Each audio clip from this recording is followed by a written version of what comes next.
یہ تو مال ہونے کی صورت میں. اب مال اگر نہیں ہے تو پھر کیا کیا جائے؟ اس کے اوپر جو ہے یہ ہے کہ اللہ تعالیٰ نے فرمایا کہ اور یہ تعلیم دی ہمیں کہ اگر تو اپنے رب کی رحمت یعنی روزی بھی اللہ کی جو رحمت ہے، اس کی نعمت ہے، اس کو تلاش کرنے کی وجہ سے ان عزیز و اقارب سے اعراض کرے یعنی منہ موڑے، تو فرمایا کہ پھر اس صورت میں تو ان سے فَقُلْ لَهُمْ قَوْلًا مَيْسُورًا، تو ان سے نرم بات کہے.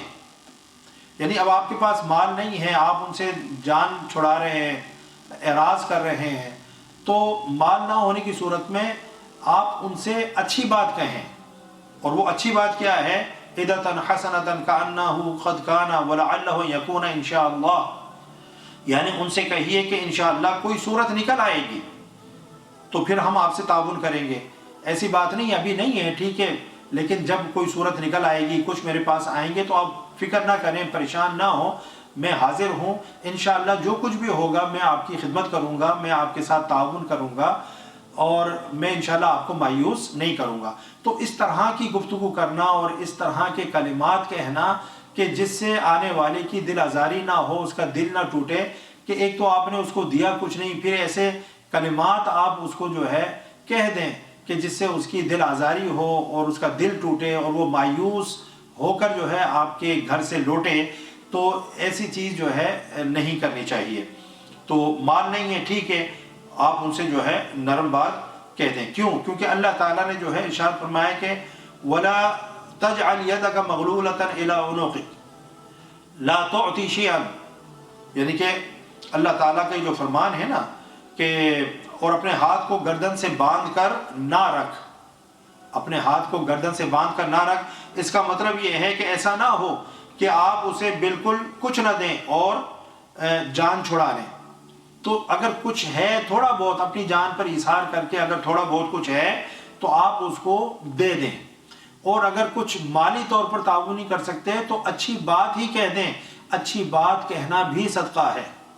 قرآن پاک میں اللہ رب العزت نے فرمایا کہ قول معروف مغفرۃ خیر من صدقۃ یتبعها اذى، کوئی اچھی بات کہہ دینا یا مغفرت کی دعا کر دینا یہ اس بات سے زیادہ بہتر ہے یا اس صدقے سے زیادہ بہتر ہے جس کے پیچھے جو ہے اذیت ہو، تکلیف ہو. یعنی آپ نے کسی کے ساتھ حسن سلوک کیا، کسی کو پیسے دیے، کسی کی مالی مدد کی، لیکن اس کے بعد آپ نے اس کو جتلایا اور اس کو کسی یعنی کہ محفل کے اندر تکلیف دی، اذیت دی، اس کو ذلیل کیا، تو اللہ تعالیٰ فرما رہا ہے کہ ایسے یعنی کہ دینے سے کہ جس کے پیچھے اذیت ہو، اس سے بہتر ہے آپ کو اچھی بات کہہ دیں، اس کے لیے بخشش و مغفرت کی دعا کر دیں.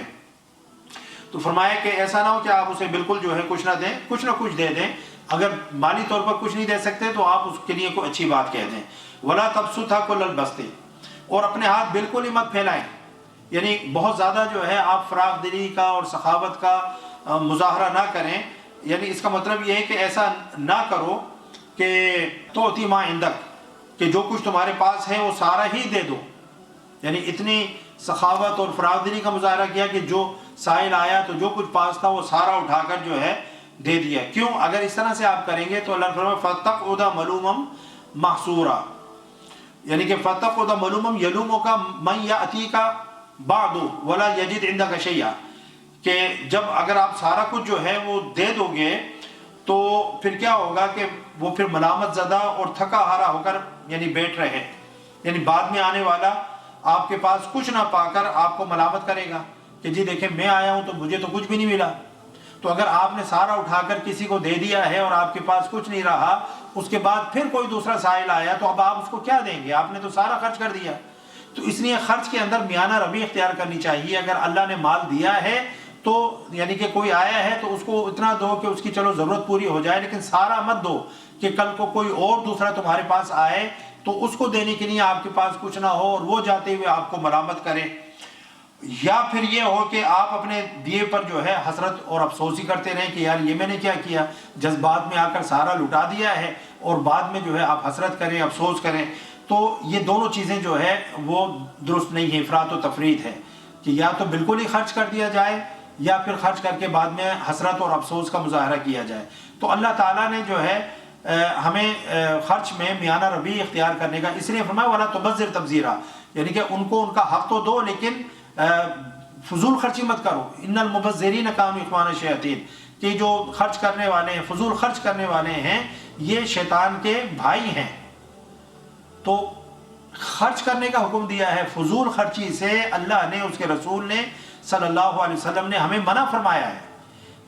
ہماری طبیعت کے اندر، ہماری شخصیت کے اندر ہر چیز میں ایک بیلنس ہونا چاہیے، ایک موڈریشن ہونی چاہیے، اور اعتدال اور توازن ہونا چاہیے. ہم خرچ کریں اس کے اندر بھی، اور اگر خرچ کرنے کے لیے نہیں ہے تب بھی جو ہے اگر کچھ ہے تو وہ اس کو دے دیں، اور نہیں ہے تو زبان سے ہم ایسا قول اس کو کہہ دیں جس سے اس کی طبیعت خوش ہو جائے کہ بھئی آپ تھوڑا صبر کر لیں، انشاءاللہ جیسے ہی میرے پاس کچھ آئے گا تو اس سے میں آپ کی خدمت کروں گا. تو یہ رشتہ داروں کے حقوق ہیں جن کو پورا کرنا جو ہے اللہ نے ہماری ذمہ داری عائد کی ہے کہ ہم ان کو پورا کریں، اور کبھی بھی اپنے رشتہ داروں سے منہ نہ موڑیں، کیونکہ اللہ نے آپ کو دیا ہے، آپ پر احسان فرمایا ہے، تو اس نعمت میں آپ دوسروں کو شریک کریں. یہ بھی ہو سکتا تھا کہ جو حالت ان کی ہے اللہ تعالیٰ وہ حالت ہماری کر دے. ان اللہ یبسط الرزق لمن یشاء ویقدر، اللہ تعالیٰ جس کے لیے چاہتا ہے رزق کو جو ہے وسیع فرما دیتا ہے، جس کے لیے چاہتا ہے تنگ فرما دیتا ہے. یہ اس کی طرف سے جو ہے امتحان ہے، آزمائش ہے. وہ نعمتیں دے کر بھی آزماتا ہے، نعمتیں لے کر بھی آزماتا ہے. تو اگر اللہ نے ہم پر کرم فرمایا ہے، ہمیں مال کی دولت عطا فرمائی ہے، تو ہم اپنے اوپر خرچ کریں، اپنے بیوی بچوں پر خرچ کریں، اپنے ماں باپ پر خرچ کریں، اپنے عزیز و اقربا رشتہ داروں پر خرچ کریں، محتاجوں، مسکینوں، بیواؤں پر خرچ کریں، اور مسافروں پر خرچ کریں، دینی کاموں پر خرچ کریں. لیکن خرچ کرتے ہوئے ہمیں اعتدال اور میانہ روی کا مظاہرہ کرنا چاہیے. اللہ تعالی ہم سب کو دینی تعلیمات پر عمل کرنے کی توفیق عطا فرمائے. وما علیہ الا البلاغ. السلام علیکم ورحمۃ اللہ وبرکاتہ.